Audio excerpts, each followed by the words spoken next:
Sonia replied to what Whitney said about her being greedy and lawyer Akila Kanzi itsotsi impava hana zvaanoziya. There was just a whole lot of things that Say Whitney said yesterday. Let me just read what she posted. And maybe, just maybe, he'll keep my name out of his mouth.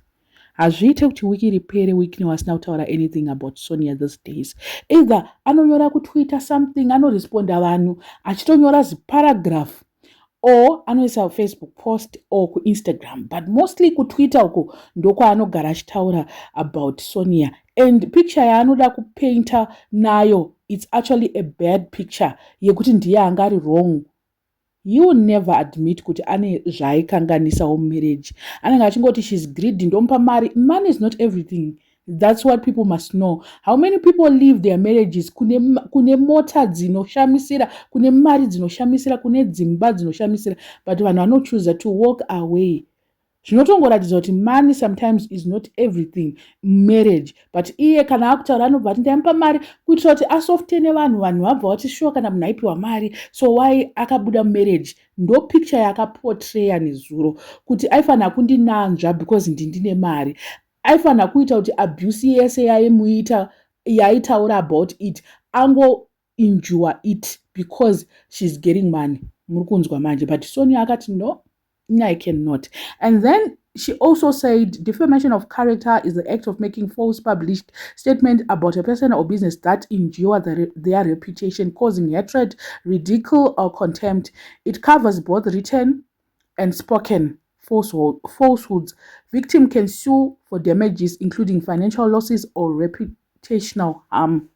Ndakashtaura nezuro ndikati lawyer uyu rikada zvake, lawyer raSonia rikada kupesiwa nyaya iyi anotoita walk away with millions.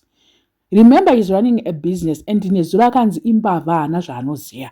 Apa anenge aine macases anenge ari ongoing evanhu vake, maclients anozoita like maclients ake anozoita like haazomutembe kuti he can actually pull through macases. He degraded that man zvisingaite zvekutoti I just feel like sorry for him kuti business rake after yesterday's interview richatorwa nani, ndiani achakwanisa kuenda kulaw firm yaya oti ndikuda kuitirwa nyaya yangu, because Whitney wakanyatsotaura kuti zvene akaudzwa naloya waimboshandisa uyaya waka uyu ndiye ainyatsomuudza zvine musoro, then vatora loya uyu akati tinohwina ndobva amufurira kuti aite zvaari kuita izvizvi. Loya riyariya imbavha, anongoda mari chete, itsotsi rekupedzesera, haana zvaanoziya. Munhu akaenda unostada law onzi haana zvaanoziya. Akahwina kesi ye5 million kuti paindiswe 5 million, hakusi kuti akadzidza, anotoziya zvaanotoita. Yeah, I've hired my lawyers in South Africa, millions, I've paid millions for them. If usiri kutya, why are you getting lawyers that you are paying for 1 million? Why? What's the reason of you paying those millions? If the case is so small, why are you trying to get people? Why are you hiring people and paying them millions for that? Maona manje kukuinda nyaya yacho. Imagine having an ex who's always talking about their ex. Imagine getting married, to someone who always talk about their ex every time on a platform. I feel sorry for Lulu because every time ex, I'm sure even Mbamavo vanenge vachitotaura nezvaSonia. I have no doubt of that.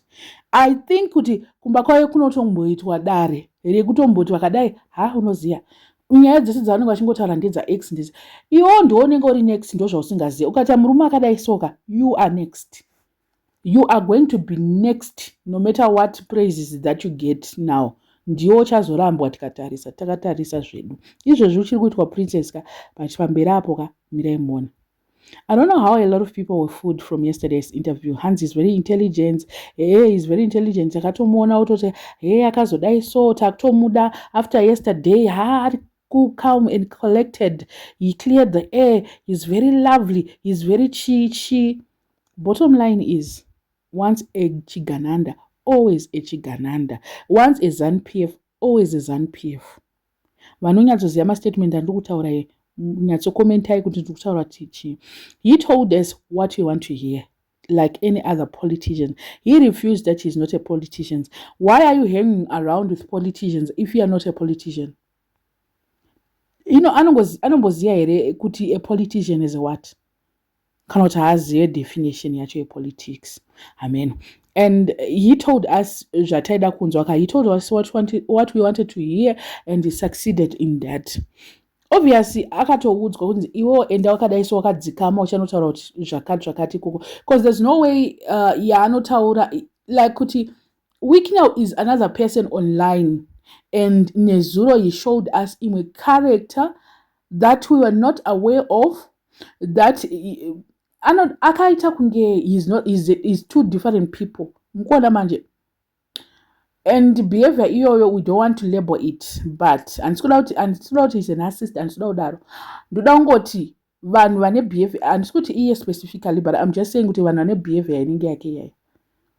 Why are you having two different characters? You want to be loved. What you write on the internet is different from what you're saying. You were very cool. You were very...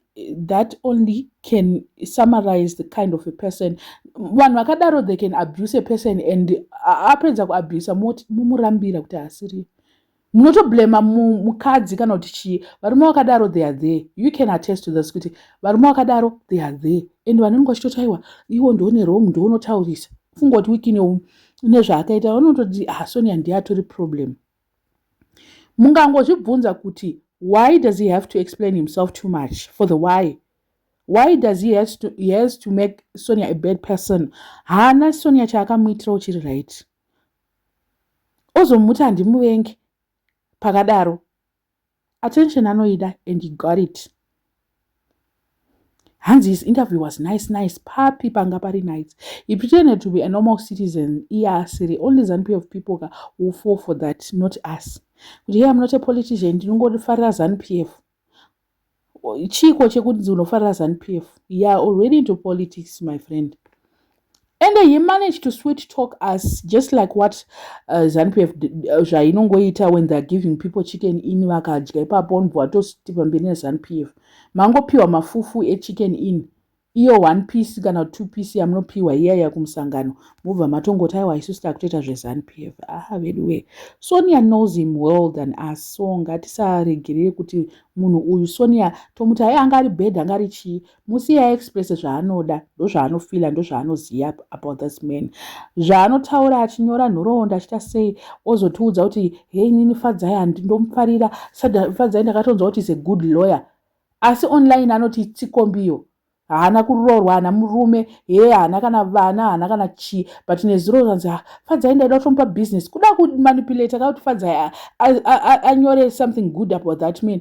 Hanzi Fadzai ndakatomuti dai business ndaida kutombomu, akanzi is one of the best, ndikada kutombomuconsulta, but hanzi ndikazomuti she's one of the best. Iye achindimoka achita sei ndakazongoti aiwa anozoita manyawi regendi uyu, but online anomhumiliator, anomuita body shame, anomuita character whatever. Zvese izvo anichimuti tsikomba, achimuti hauna uroorwa, ye wakazodai so. What is that? Anoudza mapenzi, ndoti vanhu vakakwana. Temba, kunzi Temba is now my brother.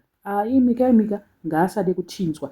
Vamwe takaenda kuchikoro, we studied, takaenda kuchikoro takadzidza, hatina mari yeduka, but tinofunga zviri nani sometimes. Tingoshaya zvedu mari, but pfungwa tinadzo vedu, hatingazoshayewo pfungwa zvese nekutotadza reason. Aiwa ngatirizene pamwe. I don't know what you guys think. Let me know in the comment section what are your thoughts. Panyaya iyi vasada subscriber, please make sure that you're subscribed. Road to 50,000. We are almost at 40 now.